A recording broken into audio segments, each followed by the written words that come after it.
Assalamu ala sayyidina Muhammadin asyrafil mursalin wa ala alihi wa sahbihi ajma'in. Subhanaka la ilma lana illa ma 'allamtana innaka antal alimul hakim. Wa tub 'alaina innaka antat tawwabur rahim wa taqabbal minna innaka antas samiul alim. Qala rabbi shrah li sadri wa yassir li amri wahlul 'uqdatam min lisani yafqahu qawli. Wa ta'alluma ta'liman lil fadada wa istifada wa tamassuka li kitabillah wa sunnati rasulih. Wa ila al-huda wa dalala ala khairi ibtigha'a mardatihi wa qurbihi wa thawabihi subhanahu wa ta'ala. Qala al-musannif rahimallahu ta'ala wa nafa'na bihi wa bi 'ulumihi wa amadana bi asrarihi wa anwarihi wa nafahatihi fid dini wad dunya wal akhirah. Kita lanjutkan kajian pada pagi hari ini, yaitu kajian kitab Al-Arba'in An-Nawawiyah.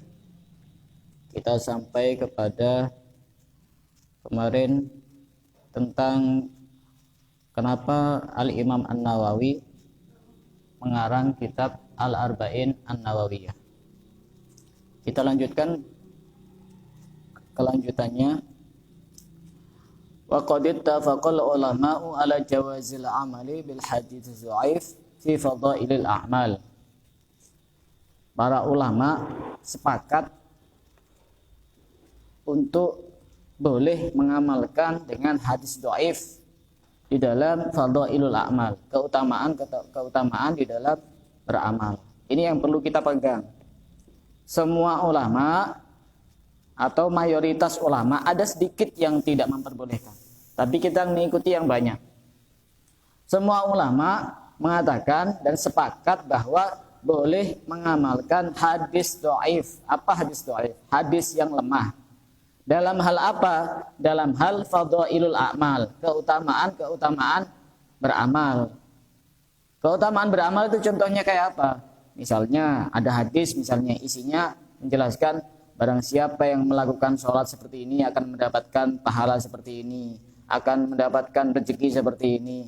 Tapi hadisnya hadis dhaif, tidak masalah. Untuk fadailul a'mal, motivasi di dalam beramal, atau untuk menjauhi maksiat, itu juga sama. Itu boleh mengamalkan hadis dhaif.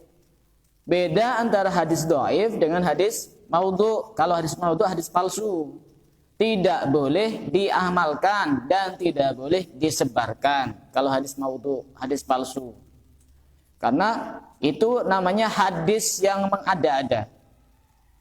Mengada-ada itu bukan sabda Nabi, tapi disandarkan kepada Nabi.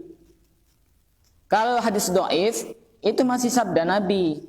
Hanya saja yang menjadi masalah kenapa dikatakan hadis lemah, karena perawinya itu ada yang bermasalah. Misalkan diduga dia pembohong atau dia lemah hafalannya dan seterusnya. Tapi tetap itu namanya hadis Nabi. Jadi boleh mengamalkan hadis dhaif dengan syarat itu untuk fadailul a'mal, untuk keutamaan di dalam beramal. Misalkan yang isinya itu fadilah-fadilah, itu keutamaan-keutamaan. Orang yang melakukan ini akan mendapatkan ini, orang yang menjauhi ini akan terhindar dari ini. Itu namanya fadailul a'mal.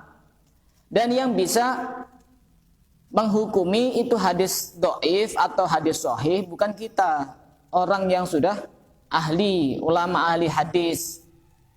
Jadi kita tidak kemudian langsung bisa memvonis itu hadis dhaif atau hadis sahih. Kita tidak punya kemampuan apa-apa. Semuanya sudah tertulis di dalam kitab-kitab salaf, di dalam komentar para ulama yang bisa kita jadikan rujukan. Semua sudah berkomentar tentang ini hadis dhaif apa hadis sahih. Hadis dhaif itu boleh diamalkan dengan beberapa syarat sebagaimana yang disebutkan oleh Ibnu Hajar Al-Asqalani. Yang pertama syaratnya, hadis dhaif bisa diamalkan, tidak parah lemahnya, tidak parah dhaifnya. Itu menurut Ibnu Hajar Al-Asqalani. Kemudian tidak berhubungan dengan halal dan haram, dan juga tidak berhubungan dengan akidah. Tidak berhubungan dengan halal dan haram, dan tidak berhubungan dengan akidah. Jadi semisal ada hadis misalnya tentang, misalnya kita makan sesuatu, kemudian itu dikatakan bahwa itu haram memakan barang itu. tapi hadisnya hadis dhaif, maka kita tidak boleh mengamalkan karena itu berhubungan dengan halal dan haram. Atau misalnya dalam hal urusan akidah, misalnya dalam hal urusan akidah, misalnya ada hadis misalnya yang mengatakan bahwa Allah itu mempunyai anak misalnya Allah mempunyai anak misalnya. Ternyata itu hadis dhaif, maka tidak bisa kita amalkan. Jadi untuk perkara yang berhubungan dengan halal dan haram atau yang berhubungan dengan akidah harus menggunakan hadis sahih, tidak boleh menggunakan hadis dhaif. Itu syarat yang berikutnya. Tidak parah dhaifnya, tidak parah lemahnya, tidak berhubungan dengan halal dan haram, tidak berhubungan dengan akidah.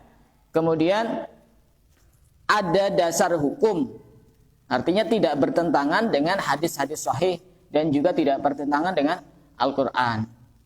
Itu selama memenuhi syarat itu, maka boleh mengamalkan hadis dhaif. Tapi kalau jika ada bertentangan hadis dhaif dengan hadis sahih, maka tidak boleh. Atau bertentangan dengan Al-Quran, maka tidak boleh. Dan ketika kita menyampaikan hadis dhaif, sudah semestinya sebagai adabnya kita harus berkata jujur, ini adalah hadis dhaif. Jangan kemudian kita mengatakan yang dhaif dikatakan sahih, yang sahih dikatakan dhaif. Itu tidak beradab. Apalagi yang sahih sampai turun kepada dhaif, itu tambah parah seperti itu. Kenapa hadis dhaif itu boleh diamalkan? Karena itu ada raunakun nubuwah, masih ada aura-aura kenabian, masih tetap itu dari Nabi. Walaupun hadis dhaif. Jadi kita tidak perlu khawatir dan tidak perlu kaget ketika banyak yang memprotes, oh itu kan hadis dhaif. Tenang, tidak usah khawatir, boleh mengamalkan hadis dhaif. Dan bahkan kita, amalan-amalan kita rata-rata amalan Ahlussunnah wal Jamaah, walaupun itu hadisnya hadis dhaif, tapi rata-rata dhaifnya dhaif biasa, tidak dhaif yang sangat parah, sehingga masih bisa untuk kita amalkan. Misalnya contoh hadis dhaif misalnya, utlubul ilma walau bisin, carilah ilmu walau sampai ke negeri Cina. Itu bukan hadis sahih, hadis dhaif, tapi maknanya benar, isinya benar. Kita mau cari ilmu sampai kemana saja kan boleh, sampai ke tempat yang jauh juga boleh. Jadi ini tidak bertentangan dengan hadis sahih dan tidak bertentangan dengan Al-Quran, karena mencari ilmu hukumnya wajib. Itu maksudnya tidak harus sampai ke negeri Cina, artinya sampai ke tempat yang jauh pun mencari ilmu itu tetap hukumnya wajib, apalagi ke tempat yang dekat, tinggal ngelangkah aja. Tambah lebih wajib. Seandainya jauh pun itu tetap wajib mencari ilmu itu. Jadi kemudian kita tidak perlu takut ketika menyampaikan hadis dhaif. Yang penting kita mengatakan bahwa ini adalah hadis dhaif. Ada seorang ahli hadis namanya Ahmad bin Hanbal. Siapa Ahmad bin Hanbal? Muridnya Imam Syafi'i. Di mana Ahmad bin Hanbal ini juga termasuk menjadi gurunya ahli hadis yang lain, Imam Bukhari dan Imam Muslim. Ini terkenal dalam kitab-kitab hadis itu Sahih Bukhari dan Sahih Muslim. Dia punya guru namanya Ahmad bin Hanbal. Ahmad bin Hanbal ini berkata, "Idza rawaina fil halali wal haram tashaddadna." Kata Ahmad bin Hanbal, jika kami meriwayatkan hadis tentang halal dan haram, maka kami akan ketat. Harus yang sahih, tidak boleh ada yang dhaif, apalagi maudhu atau palsu. Akan tetapi kata Ahmad bin Hanbal, wa idza rawaina fi ma siwa dzalika tasahalna. Jika kami meriwayatkan hadis selain halal dan haram, maka kami mempermudah, artinya banyak toleransi. Kalau urusan selain halal dan haram, walaupun hadis dhaif tetap bisa dipakai. Imam Bukhari saja yang punya kumpulan hadis-hadis sahih di dalam kitab Sahih Bukhari, beliau juga punya kitab yang lain yang bernama Adabul Mufrad, Al-Adabul Mufrad. Di situ banyak hadis-hadis dhaif. Padahal beliau termasuk ahli hadis yang sudah diakui oleh semua orang, termasuk kelompok-kelompok Salafi Wahabi, mengatakan bahwa Imam Bukhari termasuk ahli hadis. Tapi kenapa di dalam kitabnya masih menyebutkan hadis-hadis dhaif, hadis-hadis lemah, itu menunjukkan bahwa kita boleh untuk mengamalkan hadis dhaif. Jadi kadang dhaif itu dikatakan palsu padahal tidak sama. Dhaif ya dhaif, lemah. Palsu sudah jelas palsu. Yang sering kita baca dan sering kita share di WA maupun di Telegram, Instagram, di Facebook, ya jenis-jenisnya kayak gini. Biasanya pada saat ada momen-momen hari-hari besar, contohnya misalkan nuzulul Quran biasanya. Tepat nanti setelah maghrib akan datang malam nuzulul Quran. Rasulullah SAW bersabda, barang siapa yang menyebarkan kabar datangnya nuzulul Quran, maka akan diharamkan jasadnya tersentuh api neraka. Sebarkan, tidak sampai 1 menit. Itu kan berbohong atas nama Rasulullah. Mau cari di kitab manapun, kitab kecil maupun kitab besar, tidak bakal ketemu. Apalagi kadang yang lucu itu, yang buat-buat seperti itu, kurang cerdas orangnya. Allah Subhanahu wa Ta'ala berfirman di dalam Al-Quran, disebutkan, barang siapa yang menyebarkan kabar tentang datangnya malam nuzulul Quran, maka akan diharamkan jasadnya masuk api neraka. Coba cari di Al-Quran, dari juz 1 sampai juz 30, tidak bakal ketemu. Kayak gitu biasanya ciri-cirinya tidak mungkin berani menyebutkan di surat apa, ayat berapa, juz berapa, tidak mungkin karena tidak ada. Ketika Rasulullah bersabda juga tidak mungkin disebutkan ada di kitab apa, perawinya siapa. Karena memang sudah jelas-jelas itu bukan dhaif tapi palsu. Makanya jangan gampang-gampang nyebarkan, diiming-imingi. Jika tidak disebarkan, tunggulah akibatnya dalam beberapa hari ke depan. Kadang-kadang sebarkan, ini sabda Nabi. Kalau tidak disebarkan akan terjadi sesuatu yang mencelakakan. Sebarkan minimal kepada berapa orang gitu. Seperti itu jenis-jenis yang tidak jelas, ya tidak perlu kita sebarkan. Kalaupun kita harus mau nge-share, ya tanyakan kepada yang tahu, yang lebih ahli. Karena Imam Bukhari itu juga punya kitab yang di dalamnya juga ada kumpulan-kumpulan hadis dhaif, tapi beliau tetap pakai. Contoh lagi misalnya hadis palsu. Ada kalau versi bahasa Arab, al-badinjan syifa'un min kulli da. Terong itu adalah obat dari segala macam penyakit. Itu bukan hadis. Itu namanya hadis palsu. Itu mungkin yang buat hadis seperti itu penjual terong itu. Biar dagangannya laku. Padahal itu bukan hadis, tapi mengatasnamakan Rasulullah. Dosanya besar. Berbohong atas nama guru masih dosa, tetap dosa. Berbohong atas nama orang lain tetap dosa. Tapi berbohong atas nama Rasulullah dosanya paling besar. Dalam satu hadis disebutkan, man kadzdzaba alayya muta'ammidan falyatabawwa maq'adahu minan nar. Dan barang siapa berbohong atas namaku secara sengaja, falyatabawwa maq'adahu minan nar, maka bersiap-siaplah dia untuk menempati tempatnya di neraka. Ya kalau kita sudah terlanjur dan tidak tahu, ya kita banyak istighfar karena kurang ngajinya. Tapi kalau sudah tahu, ya jangan gampang-gampang untuk nge-share yang mengatasnamakan hadis apalagi sabda Nabi. Kemudian wa ma'ahada falaisa mana tadi? Wa qad ittafaqal ulama ala jawazil amal bil hadis dhaif fi fadailil a'mal. Wa ma'a hadza falaysa i'timadi ala hadzal hadis. Walaupun seperti itu, aku tidak bersandar kepada hadis ini. Kemarin kan sudah dijelaskan, barang siapa yang menyampaikan 40 hadis, maka dia akan dikumpulkan bersama para ulama, para syuhada, dan bahkan mendapatkan syafaat Nabi Muhammad. Itu namanya hadis dhaif. Yang kemarin itu hadis dhaif. Tapi dhaifnya dhaif biasa. Kenapa dikutip di sini? Karena Imam An-Nawawi ingin menjelaskan bahwa sebenarnya boleh mengamalkan hadis dhaif. Tapi yang beliau jadikan rujukan, jadikan pegangan bukan hadis yang kemarin itu, tapi hadis sahih yang akan dijelaskan pada kitab ini. Bal wa ala qaulihi fil ahaditsis sahihah liyablugha asyahida minkum wal ghaib. Ini hadis sahih untuk memotivasi kita menyampaikan hadis kepada orang lain. Hendaknya kita orang yang hadir menyampaikan sabda Nabi baik sekarang ini maupun orang-orang yang akan datang yang hidup setelah kita, kepada orang yang tidak mendengarkan hadis. Itu hadis sahih. Jadi Imam Nawawi berpegangan pada hadis ini, bukan berpegangan kepada hadis dhaif.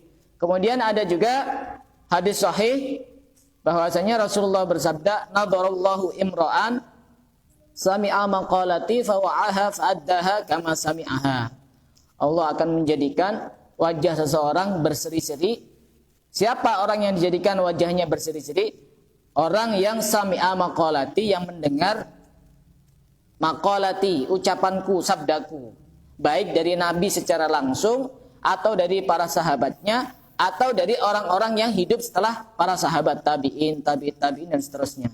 Fawa'aha, kemudian dia menghafal, fa'addaha, kemudian dia menyampaikan kepada orang lain, kama sami'aha, sebagaimana yang ia dengar tanpa menambah dan mengurangi.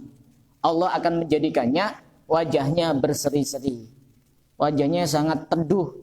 Wajahnya itu adem kalau dilihat. Makanya ini salah satu keistimewaan orang yang menyampaikan hadis, orang yang belajar hadis.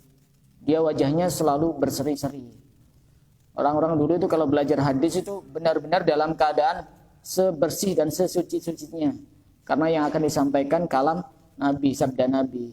Pakai parfum, wudu, bersuci, pakai baju putih kesukaan Nabi, pakai sesuatu yang disukai Nabi. Itu semata-mata semua memuliakan karena yang akan disampaikan adalah hadis Nabi. Dan bahkan kalau orang itu hatinya bersih, ketika yang didengarkan adalah sabda Nabi, orangnya diam yang dengarkan itu. Tidak banyak bicara, tidak banyak gerak. Seakan-akan Nabi ada di hadapannya.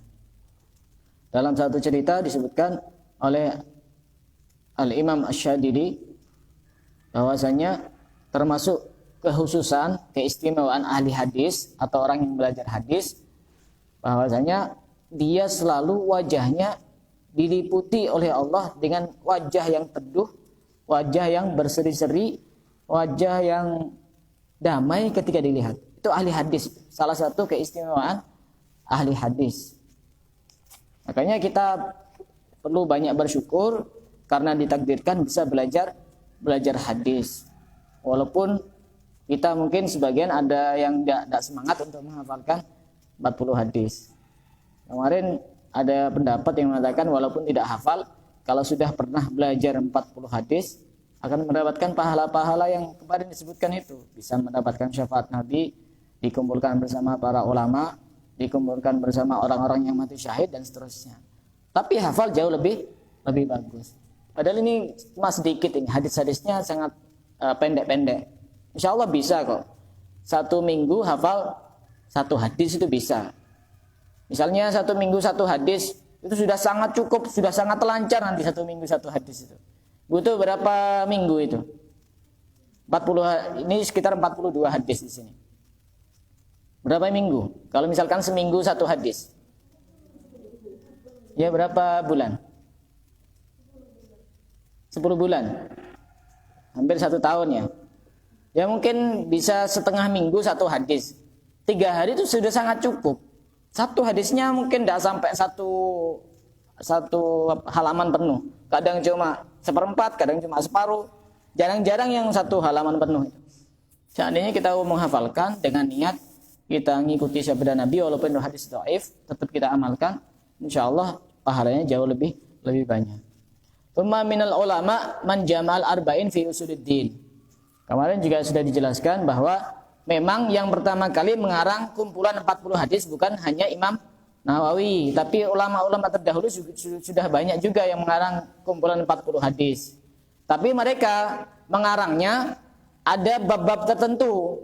Sebagian ulama mengarang di dalam bab fikih, bab furu', khusus fikih 40 hadis.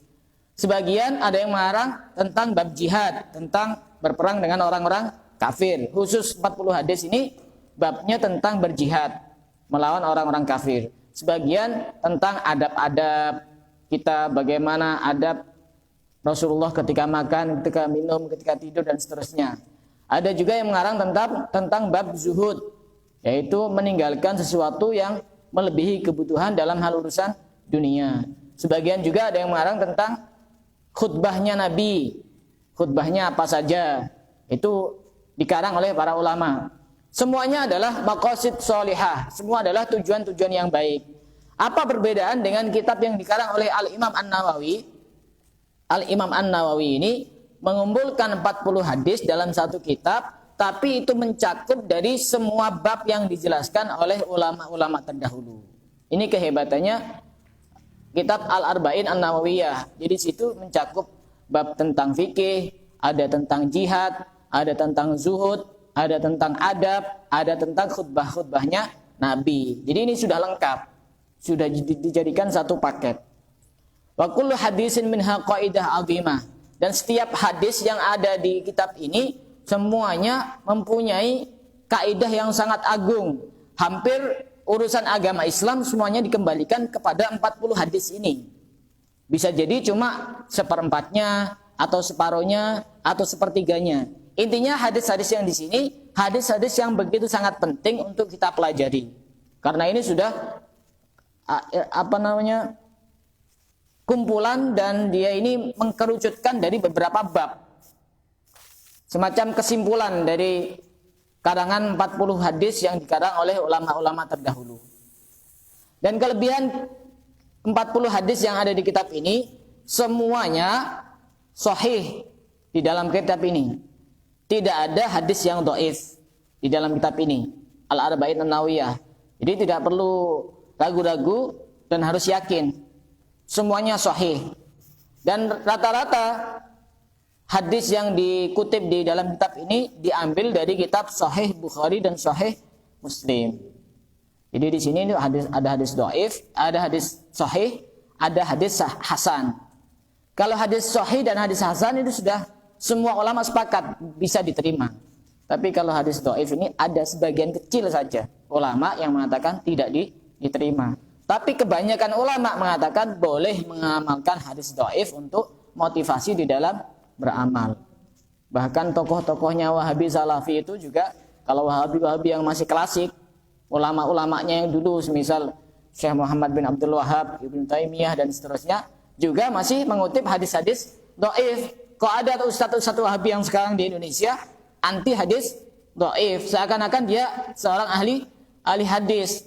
Imam Bukhari saja punya kitab yang di dalamnya ada banyak kumpulan hadis dhaif. Kita yang bukan ahli hadis anti dengan hadis dhaif, ini kan tidak benar. Kemudian di sini salah satu keistimewaan kitab ini juga adalah perawinya itu banyak yang dibuang. Kenapa? Untuk memudahkan agar dihafal dan lebih banyak manfaatnya untuk disebarkan kepada orang lain. Kemudian nanti di dalam kitab ini di akhir bab akan dijelaskan tentang lafaz-lafaz hadis yang sulit artinya atau sulit maknanya, dijelaskan oleh beliau pengarang kitab ini. Wa yanbaghi likulli raghibin fil akhirah ay'arifa hadhil ahadis bimashtamalat alaihi minal muhimmat. Maka sudah sebaiknya bagi orang yang menginginkan tujuannya akhirat untuk mengetahui dan mempelajari hadis-hadis ini, karena mencakup perkara-perkara yang penting di dalam agama. Wahtawat alaihi minat tanbih ala jami'it ta'at, dan juga mencakup perkara-perkara yang sangat penting di dalam melakukan ketaatan, di dalam melakukan ibadah, di dalam melakukan kebaikan. Wa dzalika dhahirun liman tadabbarhu, dan itu sangat jelas bagi orang yang berangan-angan dan memikirkan tentang hal tersebut. Wa 'alallahi i'timadi, ini sebagai penutup muqaddimah dari Al-Imam An-Nawawi, dan kepada Allah sandaranku. Kalau orang itu bersandar kepada Allah, dia tidak gampang putus asa. Tapi kalau bersandar kepada manusia, manusia bisa jatuh. Kita kalau pengen bersandar, bersandarlah kepada yang tidak bisa jatuh. Bersandar kepada Allah. Kalau kita bersandar terhadap manusia, atau bahkan bersandar terhadap harapan-harapan yang ada pada manusia, manusia sifatnya rapuh. Dia mudah retak, dia mudah putus asa, dia mudah kecewa. Maka ketika bersandar kepada manusia, kita pun juga akan mudah jatuh. Maka jangan menggantungkan harapan kita kepada manusia, pasti kita akan kecewa. gantungkan harapan kita kepada Allah, karena Allah tidak akan mengecewakan hambanya. Wa ilaihi tafwidi, dan kepada Allah segala urusanku aku pasrahkan. Segala urusan semuanya dipasrahkan kepada Allah. Kemarin kan sudah diajarkan bagaimana tata caranya salat istikharah. Kalau kita punya masalah apapun dan kita bingung untuk menentukan pilihan atau untuk memutuskannya, kita pasrahkan, kita minta petunjuk kepada Allah, sehingga kita tidak salah langkah, keputusan kita menjadi keputusan yang benar, tidak ada penyesalan setelahnya. Wa alaihi tafwidi wastinadi, dan kepada Allah segala urusanku aku pasrahkan dan aku sandarkan kepada Allah. Walahul hamdu wan ni'mah, dan hanya kepada Allah segala puji dan kenikmatan, karena segala apapun yang kita terima semuanya dari Allah. Wa ma bikum min ni'matin faminallah, dan apa yang datang dari kalian kepada kalian dari kenikmatan semuanya dari Allah. Wa in ta'uddu ni'matallahi la tuhsuha, dan jika kalian ingin menghitung nikmat-nikmat Allah, maka kalian tidak akan mampu untuk menghitungnya. Kadang kita itu lebih suka menghitung-hitung sesuatu yang susah yang kita alami dibanding kenikmatan. Padahal perbandingannya sangat jauh. Lebih enak mana? Lebih banyak mana? Hidup kita enak sama tidak enak? Hidup kita lebih banyak enaknya kan? Mestinya harus lebih banyak syukurnya. Tapi kenyataannya berbalik. Kita kadang lebih banyak ngeluhnya, syukurnya dilupakan, sehingga nikmatnya tidak ditambah oleh Allah. La in syakartum la azidannakum. Jadi bentuk syukur itu ada 3 kemarin itu. Syukur bil lisan, syukur bil janan, syukur bil arkan. Syukur dengan lisan kita mengucapkan alhamdulillah. Syukur dengan hati kita merasa bahwa kenikmatan yang kita terima dari Allah. Syukur dengan anggota tubuh kita gunakan kenikmatan itu untuk sesuatu yang mendatangkan ridho Allah. Itu namanya syukur. Jadi kita lebih banyak ngeluhnya. Kadang lebih sibuk memikirkan kenikmatan yang ada pada diri orang lain. Akhirnya timbul sifat iri. Masa ada orang kaya? Itu paling karena dia punya tuyul itu. Ada alasan. Oh, mungkin itu karena dia punya pekerjaan kayak gini tidak baik. Atau mungkin karena dia nyuri, atau mungkin punya babi ngepet, apa macam-macam. Karena sibuk ngurusi kenikmatan pada diri orang lain, akhirnya hatinya tidak tenang, hatinya sempit, hidupnya susah. Dia lupa untuk mensyukuri dirinya sendiri. Akhirnya sesuatu yang tidak disyukuri, dia akan dicabut kenikmatan yang dia miliki, dan dia mendapatkan bahaya yang lain, yaitu hatinya merasa tidak tenang karena memikirkan kenikmatan yang ada pada diri orang lain. Walal hamdu wan ni'mah wa bihi at-taufiq, dan kepada Allah kita mendapatkan taufik. Apa itu taufik? Taufik lebih sering diartikan pertolongan. Tapi definisi taufik adalah khalqu qudratit ta'ati fil abdi, yaitu Allah menciptakan kita bisa melakukan ketaatan. Allah menciptakan kita punya kekuatan bisa taat, itu namanya taufik. Jadi orang ketika melakukan ketaatan itu harus merasa bahwa itu adalah semata-mata taufik dari Allah. Semata-mata dia mendapatkan kekuatan dari Allah. Itu penting itu untuk dipegang. Kenapa? Karena kalau kita ngerasa bahwa kita bisa hadir majelis ilmu, hadir kajian, hadir taklim, bisa ibadah, bisa baca Quran, kemudian kita ngerasa bahwa itu adalah hasil dari usaha kita sendiri, sudah disetting alarmnya, sudah disetting waktunya, kemudian kita bisa hadir di sini, maka yang terjadi pasti dia akan bangga dengan kebaikannya itu. Karena apa? Karena dia ngerasa bahwa itu hasilnya sendiri, bukan taufik dari Allah. Beda kalau kita ngerasa bahwa kita bisa ibadah, bisa baca Quran, bisa hadir majelis ilmu, bisa taklim, itu semata-mata taufik dari Allah, kekuatan dari Allah. Apa yang perlu dibanggakan? Kan enggak pantas kan? Itu kan titipan, kekuatan kan titipan dari Allah. Kayak tukang parkir itu. Di situ kan ada banyak merek sepeda, ada banyak merek mobil. Masa kemudian dia bangga, ini punya saya ini. Kan enggak pantas. Bukan punya dia. Kapan-kapan bisa diambil sama yang punya. Karena taufik. Makanya dalam satu keterangan di dalam kitab Al-Hikam yang dikarang oleh Asy-Syaikh Ibnu Athaillah As-Sakandari, di dalam kitab tersebut dijelaskan la tufrihakat ta'ah li annaha barazat minka. Kamu jangan merasa senang ketika melakukan ketaatan karena kamu merasa bahwa itu adalah berasal dari dirimu sendiri. Wafrah biha li annaha barazat minallah. Akan tapi senanglah melakukan ketaatan karena itu murni dari Allah. Jadi orang misalnya setelah ikut taklim, kajian, majelis ilmu, kemudian dia selesai, alhamdulillah saya bisa hadir. Jangan sampai berhenti di situ. Alhamdulillah saya bisa hadir karena mendapatkan taufik dari Allah. Jangan merasa alhamdulillah saya bisa hadir karena tadi saya sudah bangun jam sekian, kemudian saya sudah mandi, pasang alarm. Itu akhirnya semuanya dinisbatkan kepada dirinya sendiri. Sehingga ketika dia melihat kepada yang tidak hadir, dia merasa bahwa dirinya lebih baik daripada yang tidak hadir. Bisa jadi yang tidak hadir lebih baik. Ketika dia punya kesibukan yang sangat sibuk, kemudian tidak bisa hadir, hatinya tidak tenang karena tidak hadir. Itu bisa jadi seperti itu. Banyak seperti itu. Ada satu ungkapan di dalam bahasa Arab, kam min ghaibin hadir, kam min hadirin ghaib. Banyak yang tidak hadir itu seakan-akan dia hadir. Intinya melakukan ibadah itu harus istiqomah. Orang itu kalau istiqomah, walaupun dia tidak hadir, seakan-akan dia dianggap hadir oleh Allah, mendapatkan pahala yang sama. Itu hebatnya orang istiqomah. Jadi misalnya setiap hari hadir majelis ilmu, kemudian dia sakit, maka dia walaupun tidak hadir, dia mendapatkan pahala yang sama seperti orang yang istiqomah. Karena dia pasti berandai-andai, seandainya saya tidak sakit, pasti saya hadir. Itu kelebihan orang istiqomah. Kalau yang tidak istiqomah, walaupun tidak hadir ya sama, balasannya ya sama seperti orang tidak hadir. Kalau orang istiqomah, walaupun dia tidak hadir, dianggap hadir oleh Allah dan mendapatkan pahala yang sama seperti orang yang hadir. Itu hebatnya orang istiqomah.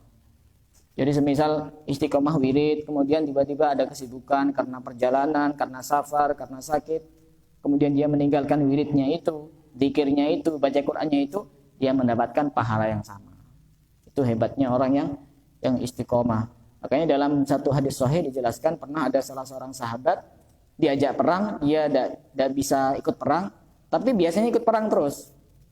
Kemudian Rasulullah bersabda dalam satu hadisnya itu, dia mendapatkan pahala yang sama seperti orang yang berperang karena dia istiqomah untuk mengikuti perang. Walau alhamdu wan ni'matu wa bihi taufik wal ismah. Dan kepada Allah kita mendapatkan taufik wal ismah. Ismah itu artinya al-hifdzu minal maksiat. Dijaga dari melakukan maksiat. Hanya Allah yang bisa menjaga dari melakukan maksiat.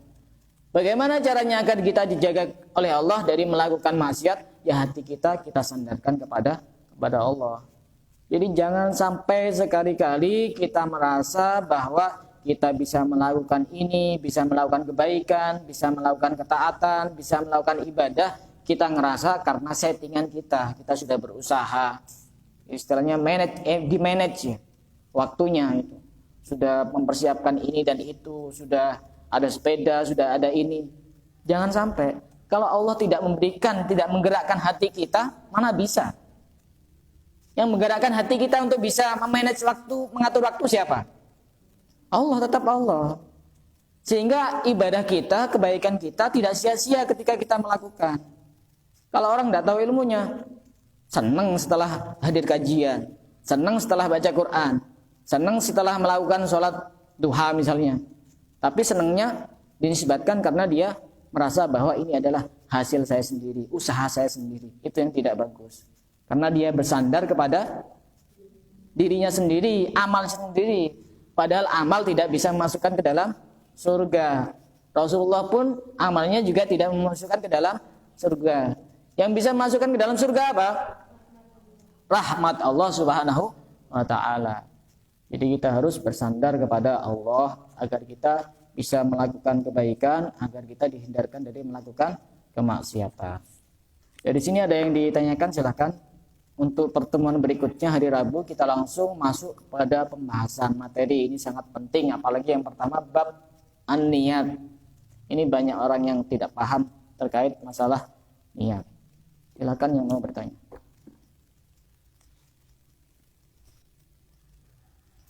Contoh lagi sebagai tambahan. Ini sering di-share ini pada waktu bulan Ramadan terkait tentang faedah-faedah dan keistimewaan orang yang sholat tarawih malam pertama, malam kedua, malam ketiga sampai malam ke-30. Kemudian menyandarkan itu kepada sabda Nabi. Ini tidak benar, jangan diteruskan. Tidak benar, jangan diteruskan. Karena itu namanya mengada-ada, hadis maudhu. Setahu saya itu perkataan Sayyidina Ali bin Abi Thalib. Kalau sudah perkataan Sayyidina Ali bin Abi Thalib, ya jangan dinisbatkan kepada Nabi. Sayyidina Ali ya Sayyidina Ali, Nabi ya Nabi. Saya tujuannya kan baik. Ya tujuannya baik tanpa harus berbohong. Kadang itu orang tujuannya baik tapi caranya tidak baik. Akhirnya hasilnya juga tidak baik. Orang itu macam-macam. Ada yang tujuannya baik, caranya tidak baik. Akhirnya hasilnya tidak baik. Ada orang yang tujuannya tidak baik, caranya baik. Hasilnya ya tidak baik pasti. Yang benar-benar baik itu tujuannya baik, caranya baik, maka pasti hasilnya baik. Sama juga ketika misalkan nasihati orang, tapi di depan orang lain. Tujuannya baik, tapi karena caranya tidak baik, akhirnya hasilnya tidak baik. Kenapa tidak baik? Karena menasihati itu tidak sepantasnya di depan orang lain. Panggil berdua. An-nasihah fil mala' fadihah. Menasihati di depan umum itu sama dengan mempermalukan. Orang itu jadi malu. Seakan-akan dia dipermalukan. Dibuka kesalahannya, dibuka aibnya, dibuka kekurangannya. Akhirnya dia merasa malu, bukan menjadi sadar. Bisa jadi tambah berbalik 180 derajat, malah benci kepada orang yang ingatkan itu, menasihati itu, karena caranya tidak benar. Jadi itu termasuk contoh yang fadilah-fadilah sholat tarawih itu sudah semestinya jangan disebarkan. Walaupun itu misalnya seandainya itu perkataan Sayyidina Ali bin Abi Thalib, saya kira tidak perlu juga. Karena itu sudah banyak dari ustadz-ustadz yang menyandarkan itu kepada sabda Nabi. Khawatirnya tambah campur aduk nanti. Kita dianggap sebagai orang yang menjadi agen hadis palsu. Kalau agen umrah masih enak dapat duit. Agen hadis palsu dapat neraka. Ada juga itu hadis dhaif, contohnya utlubul ilma minal mahdi al-lahdi. Itu hadis dhaif. Apakah boleh dipakai? Ya boleh. Memang kita ini punya kewajiban untuk mencari ilmu. Jadi jangan anti dan alergi hadis dhaif. Ulama yang ahli hadis setingkat dan sekelas Imam Bukhari, kemudian Imam Ahmad bin Hanbal juga tidak alergi kepada hadis dhaif. Itu yang biasanya di YouTube itu. Ustadz-ustadz yang baru belajar berapa tahun, kadang belajarnya pakai terjemahan, tiba-tiba anti hadis dhaif, hadis lemah. Jangan disamakan antara hadis dhaif dengan hadis palsu, sudah jelas beda. Saya kira cukup sampai di sini. Wallahu a'lam bishawab.